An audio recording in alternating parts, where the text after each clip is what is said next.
I want to check. We have Crusade, so we have the antidote, so to speak. Problem is, oh damn, I totally forgot about my friggin' apostle. I would love to convert this city. I might try to do that before we go to war.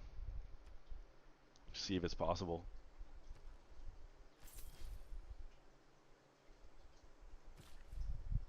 It would just be a huge flip. It would be minus 10 for him, plus 10 for me. Does delay me, and we're still at a point where the AI is still getting ahead of us in tech. So what tends to happen is like it seems fine, and then an AT. It's always an AT crew. An AT crew comes out and ruins all your dreams of conquest with your classical era army. What the heck am I doing? Tortoise, please. So now we finish our farms.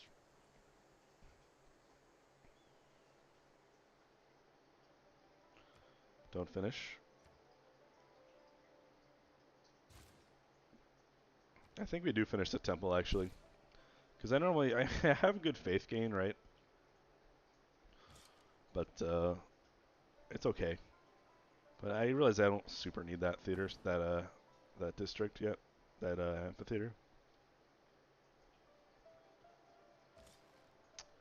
So it's no biggie.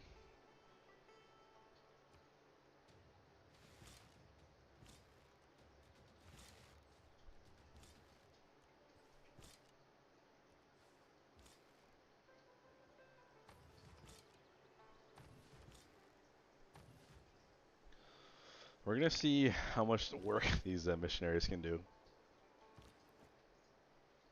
I believe 3 will be enough.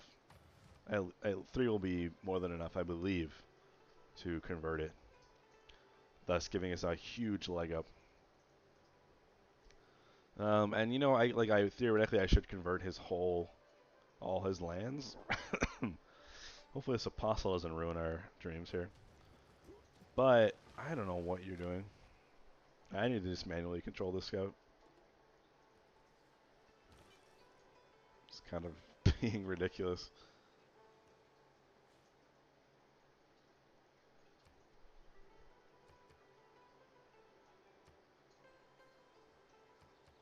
What are you doing? You're very confused.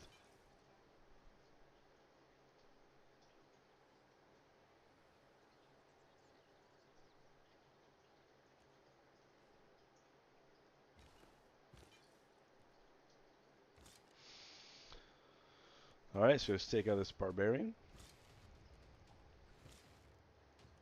Whatever. Goody goody gun drops. You aren't at war with anybody else, are you?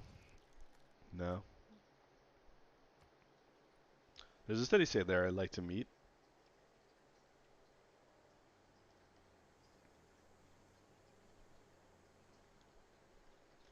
Oh, I made a mistake. I've done this. I always do this, right?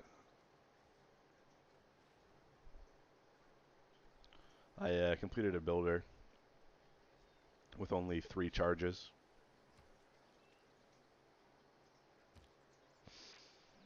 That's okay. Wait, what? Uh, that's what happens when I play when I'm tired and I'm recording.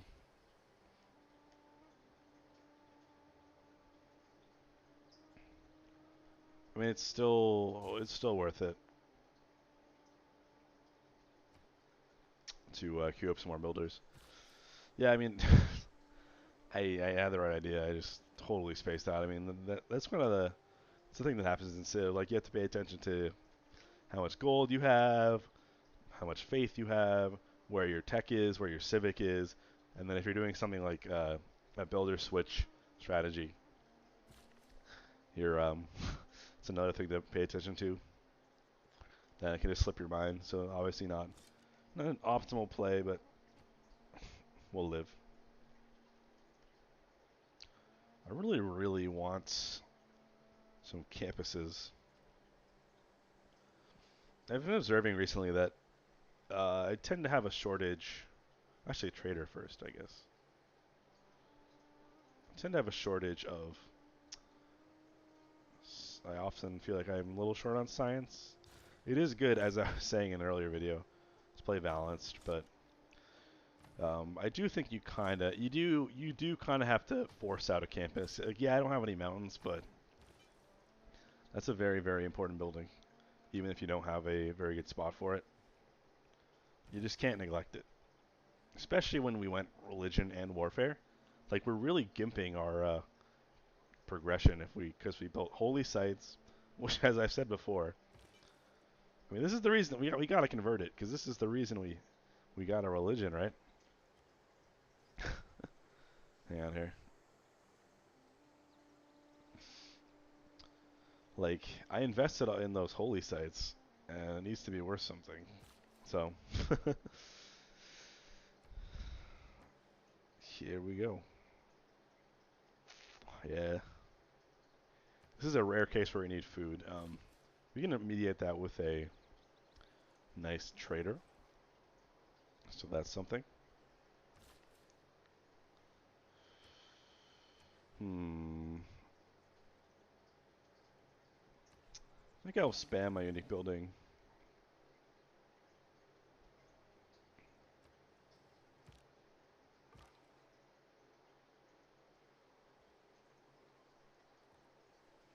So we do have some apostles roaming around here. Hopefully they don't jump on my missionaries. If you don't really do much religious combat, it's kind of simple, but it's kind of tedious. And an important thing to know is apostles are kind of like your bruisers. You're like, if you're going to convert enemy cities, you need to make apostles. Like apostles have the same number of charges as missionaries do, so they're not better. They're double the cost. They're not better at converting. They're actually more than double the cost. Um, they're not better at converting, but they have much more combat strength, and they can do things like reform your religion as well, of course. But what they're for is converting, or sorry, is fighting. Tarsus, 3 food. Like you kind of need to bring like a core of apostles and don't use their final charge, and you basically use them to fight any other apostles or missionaries that get in your way, and make sure you keep them alive by running them back to your holy sites and healing them. And it's a very kind of tedious process, frankly, but like I'm gonna upload a religious victory because I think I haven't seen anyone else do that on Deity. I mean, I'm not saying no one else plays that. I'm just saying I haven't seen it on YouTube um, yet. So I'll show that off. It's kind of silly religious victory, my opinion, my humble opinion. All right, so we're about to. We'll wait 3 turns for our last failure. Okay, I'm not gonna do that again. Religious victory in this game is a bit silly, but you know,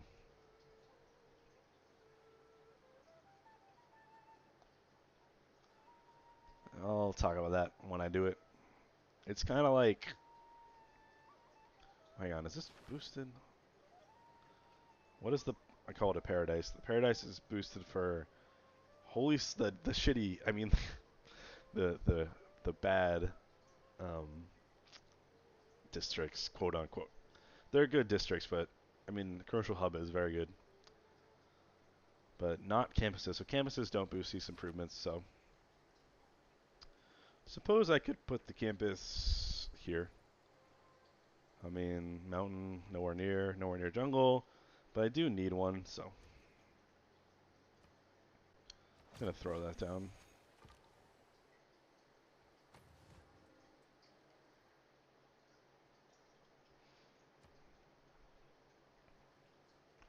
Religious victory is like you spam every freaking turn you build a new missionary or 2, and then you move all of them and you just click on the enemy cities, just one by one. We're gonna need a inquisitor. The entire civil service is like a fortress made of papers, forms, and red tape. Beautiful. Civil service, not a very good civic. Usually, I believe. Alliances can be nice. Oh, actually, pardon me. Meritocracy, very, very good. One of those ones that you should pretty much always. I'm wrong. It's pretty good civic. Monarchy is what we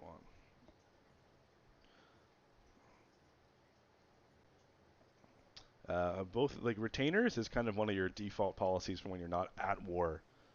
Like the military policies kind of be very weak unless you're explicitly, at wartime or building the units, of course.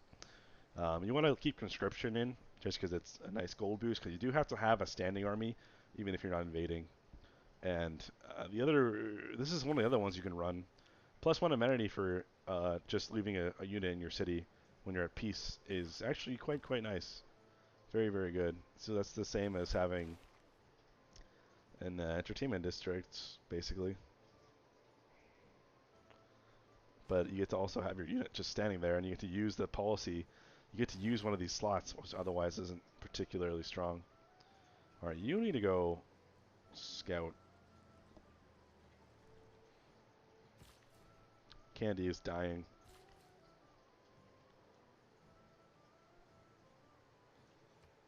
Let's see, you could use more food. Oh yes, we're gonna have a farming trifecta here. Oh, I guess we will wait. I suppose we shall wait. Turn. Anything we can chop? We can chop these down because I don't think I'm going to keep them because I have so many hills. We can chop this down and throw down a paradise.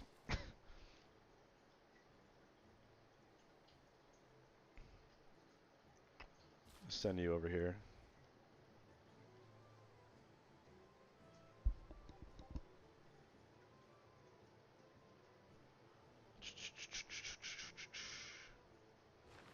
So we do want to swap out limes, of course.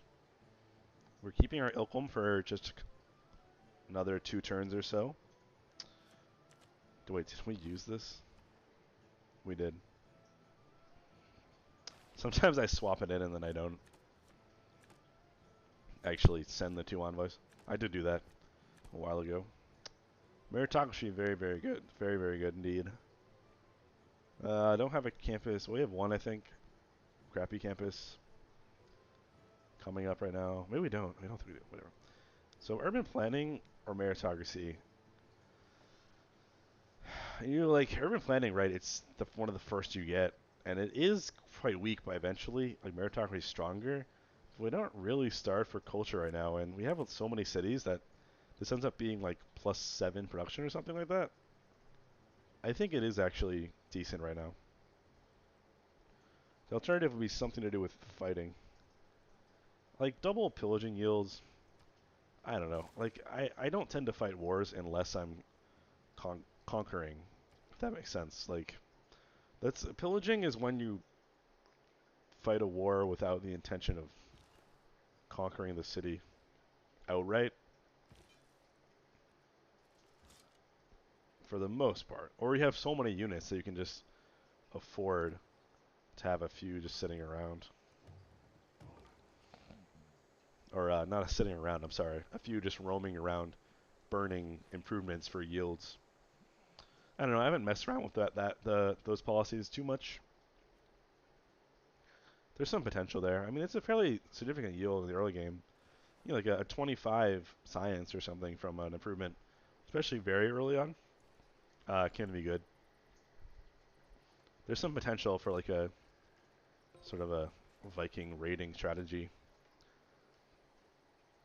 where you don't invest too much in your military. You just keep someone pinned down basically by pillaging their improvements and everything without actually bothering the city.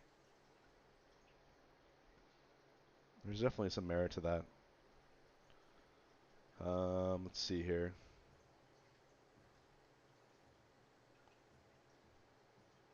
What? I'm being an idiot right now. Alright, we're gonna finish our, I lost another freaking builder. Did this grow? Am I crazy? Did it grow?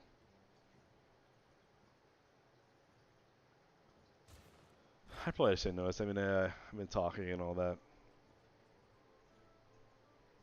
It's not a great excuse, but I don't know why I've been a little bit sloppy today with that sort of thing.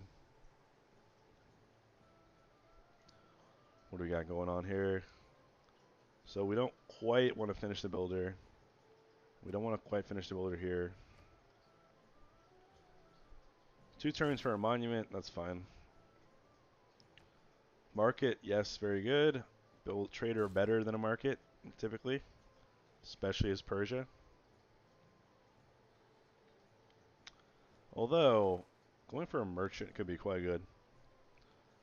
Because there's not a lot of merchant points in play right now.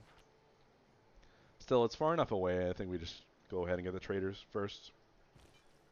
But after that, we definitely want our markets.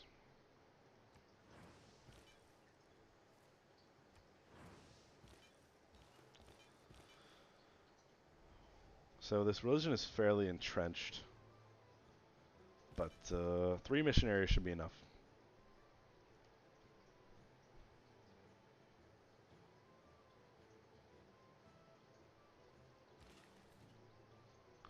Maybe it doesn't end up being worth it if we're fighting around this city anyway. Then it seemed like an okay thing to try at the time. Will I chop this one? I think I won't, because I have plenty of flat land over here. Excuse me. So I want to keep this particular forest, because it's really important to keep. I think people, if you watch other players, they over chop. Sometimes maybe if you're watching a multiplayer, it can be better to chop, because you really need that immediate advantage over your very smart human opponent, so you can get things like units out. You know, I would accept that, but I don't think we're gonna have that deal for very long if I do. Um, but yeah, like I think people over chop a little bit. So if you don't know, lumber mills get a boost for being on rivers. So I always keep my basically my rule of thumb is I always keep my forests when they're on rivers, and I always chop them when they're on hills, unless they're on rivers. But like this, because a mine is equal in production or more. It's more for most. Actually, it's more for most of the game. There are certain windows like lumber mills are equal until you get, or I guess apprenticeship. Yeah, lumber mills. Excuse me. Just keep your lumber mills on your rivers, but build mines everywhere else, unless you're like a city that has very little production potential. Like it's very flat, and you have a few bit of forest out a couple tiles away, and you, even though it's not a river forest, you're going to want to keep that because otherwise you're really screwing yourself over long term for production. Got our nice farming trifecta. So now we can swap in feudalism. And do we want this? I know I was just saying, but do we actually want this? I mean, I think we do.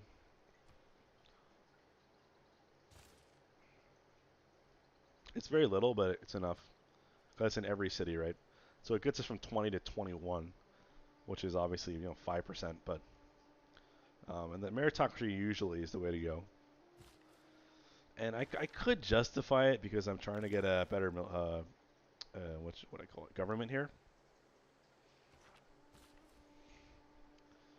So maybe I could have gone that way, but it's only 3 turns anyway, so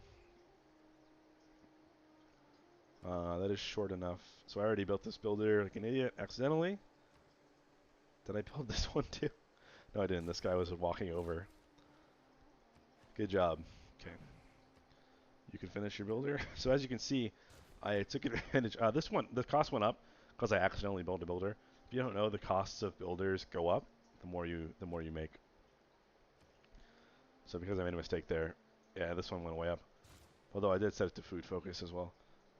So I took advantage of the speedy production to builders but I'm also getting the benefits of feudalism, the 2 extra charges.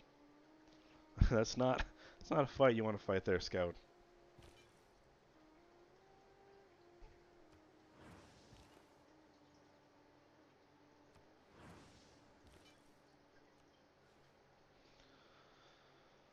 I was probably better off just declaring, honestly. Declaring war. It's just a bit frustrating. It's kind of a long-term project, getting your religion out there in any meaningful fashion. And it's frustrating because you have to neglect things like, as I've said many times, you neglect things like campuses and whatever for the sake of it. Can seem a little not worth it. In this case, we're trying to convert into a guy who has a very well entrenched religion, so that is a bit difficult. Usually, you don't want to rush over to something like this. Please, for the love of God. As you can, as you can see, missionaries are overall fairly weak on a city like that already has 6 population um, towards this religion.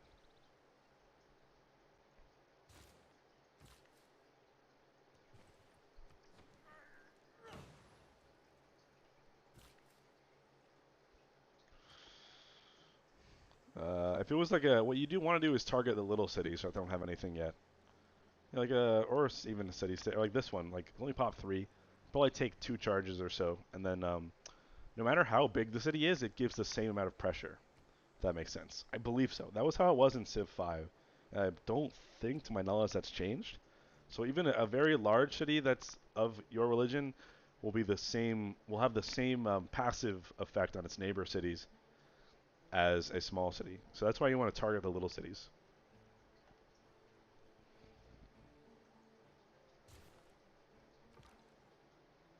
Two-turn monument sounds good.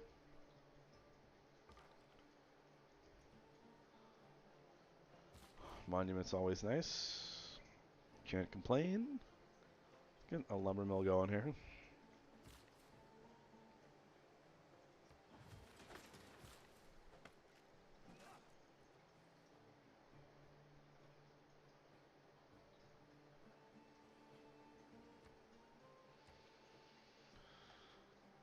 Can I get another builder? Not quite.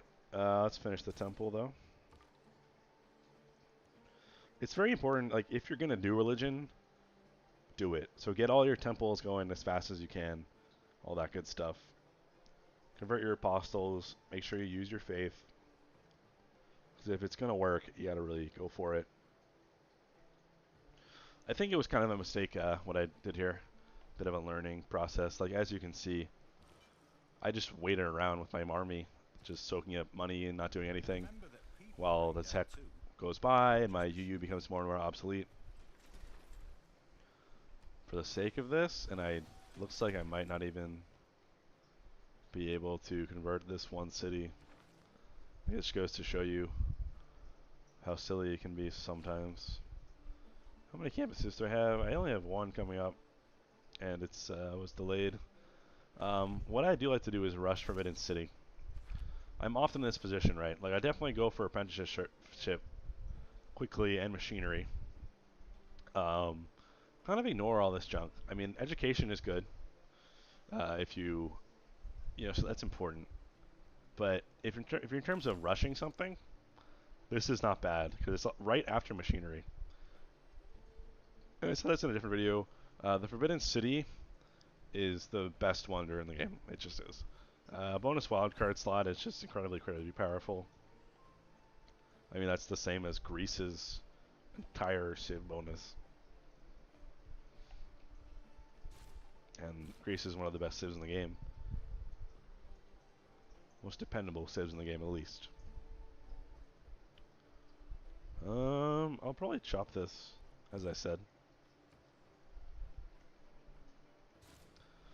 So it is often worth rushing printing. If you find yourself in this situation like me, like, I don't really need any of this junk.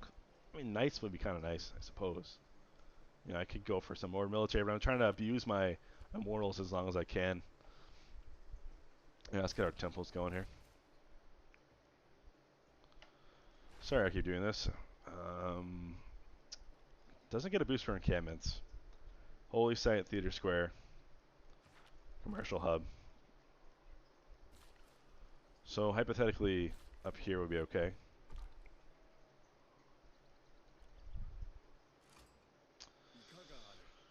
Japan. He's got his Legend of Zelda cosplay going on. Water Temple is his favorite, I think.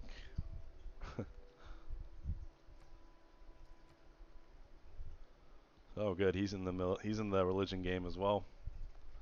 Let's see if this matters. We'll give it one more shot, and if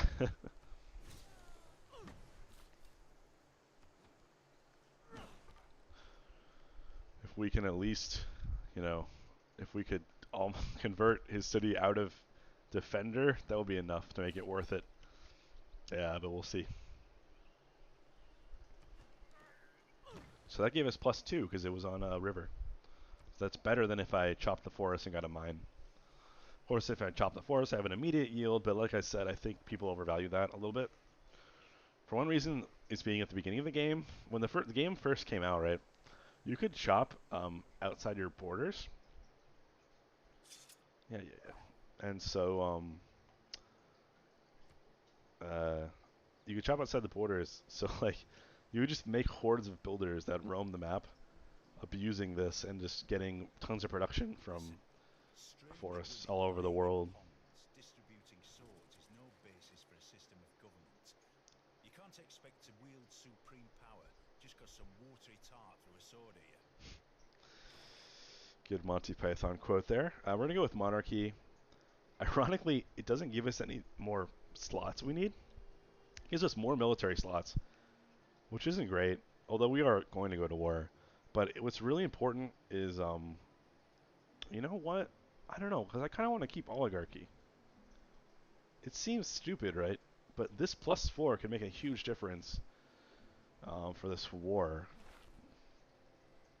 I mean, I beelined it, right? Because I wanted it. But I actually am regretting my decision a little bit. And I might, in fact, just skip it, just because I want to make sure these Mamluks don't go to town on my guys with their defender bonus. Oh.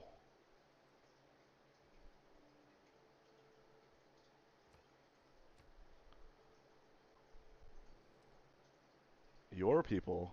Oh, because he thinks it's his city. That's funny. I don't know why I told Arabia. So we did manage to take out Seville. I'm going to call that a mini win. I don't think it was quite worth it because we're still going to have to fight by Damietta as well. But, you know what? Let's rock and roll. Fuck it.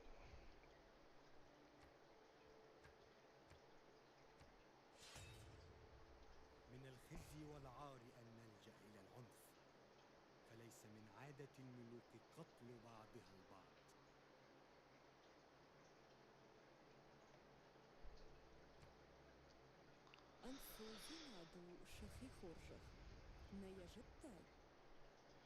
Tomarus, not a big fan of surprise wars. So it's no surprise she was unhappy. Okay. Yeah, we're going to go for... I guess we can probably just take this out. Oh, yes, we do have our nice... Although not till next turn do we have our nice bonus. What are you doing?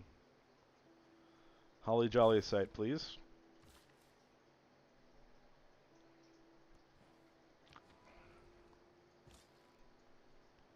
Just take out this warrior.